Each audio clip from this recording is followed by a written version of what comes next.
Today's recipe என்ன அப்படின்னா ஒரே ஒரு ரெசிபி தாங்க நான் வீடியோ போடுறேன். ஏன்னா எனக்கு செம்ம ஒர்க் இன்றைக்கி ஃப்ரைடே.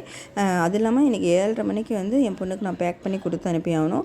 இட்லி தோசை எல்லாத்துக்குமே இந்த ஒரு ரெசிபி தான். சட்னியோ சாம்பாரோ எதுவுமே வைக்கல. இது சாப்பாட்டுக்கும் இதுதான், இட்லி தோசைக்கும் இதுதான். சிம்பிள் ரெசிபி, ஆனால் டேஸ்ட்டும் நல்லது, உடம்புக்கும் ரொம்ப நல்லது. சுரக்காய் தான் பக்கத்துலேயே நான் வாங்கிட்டேன் மார்க்கெட் போகிறதுக்கு முன்னாடியே. இந்த சுரக்காய் ஃபுல்லாகவே நான் போட்டுட்டேன். ஏன்னா ரெண்டுக்குமே அதுதான் அப்படிங்கிறதுனால சுரக்காயை கட் பண்ணி ஒரு வடை சட்டியில் போட்டுவிட்டேன். சின்ன வெங்காயம் ஒரு 15 to 20. அதுக்கப்புறம் பார்த்திங்கன்னா பூண்டு வந்து நான் தாளிக்கிறதுக்காக வச்சுருக்கேன். 2 தக்காளி, புளி, உப்பு, ஒரே ஒரு பச்சை மிளகாய் போட்டு கொஞ்சோண்டு தண்ணி போட்டு வேக வச்சுக்கிறேங்க ஃபஸ்ட்டு.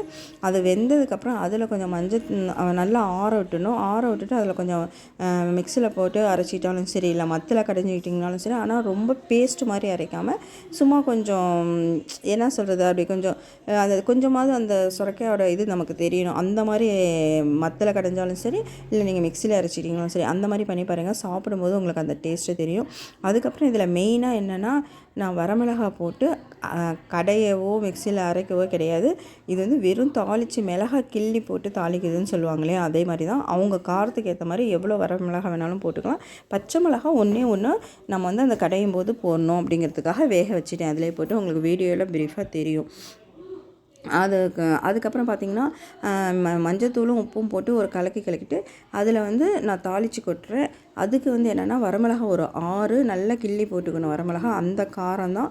ப்ளஸ் அதுக்கப்புறம் கடுகு, ஜீரகம், பெருங்காயம், கொஞ்சோண்டு பெருங்காயத்தூள், கொஞ்சோண்டு 2-3 வெந்தயம் போட்டு கருவேப்பிலை போட்டு தாளிச்சிட்டு அது நல்லா பொரிஞ்சு வரும்போது பூண்டு நல்லா நறுக்கி பொடியாக நறுக்கின பூண்டு ஒரு 4 பல்லும், ஒரே ஒரு சின்ன வெங்காயம் நறுக்கி போட்டிங்கன்னா அந்த வாசனை தாங்க சூப்பராக இருக்கும். அதில் அந்த தாளித்து கொட்டிட்டு திரும்பவும் அந்த வடை சட்டியை எடுத்து நான் நல்லா ஒரு கலக்கி விட்டு கிண்டி விட்டு ஒரு கொதி வந்தோன்னா மூடி வச்சுட்டேன். இது வந்து சூப்பராக இருக்குங்க. இதுக்கு வந்து சுரக்காய் பஜ்ஜி, சுரக்காய் கடையல் எப்படி வேணாலும் சொல்லலாம்.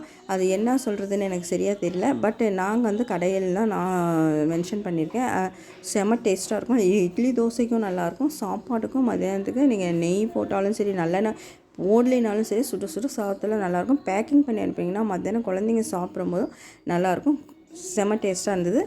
இந்த ரெசிபி வந்து எல்லாருமே வந்து அந்த மிளகாயை வேக வைக்கும்போதே, அந்த சுரக்காய் வேக வைக்கும்போதே போடாதீங்க. இந்த மாதிரி ஒரு காரத்துக்கு வேணால் ஒரு பச்சை மிளகாய் போட்டு தாளிக்கும் போது நீங்கள் எவ்வளோ உங்களுக்கு அவங்கவுங்க காரத்துக்கு ஏற்ற மாதிரி போடுங்க. அதே மாதிரி பூண்டியும் வெங்காயத்தையும் தட்டியோ அல்லது சின்னதாக சும்மா ஒரு 4-2 போடுங்க பாருங்க. செம்ம டேஸ்ட்டாக இருக்கும். இந்த மாதிரி ஒரு தடவை ட்ரை பண்ணுங்கள்.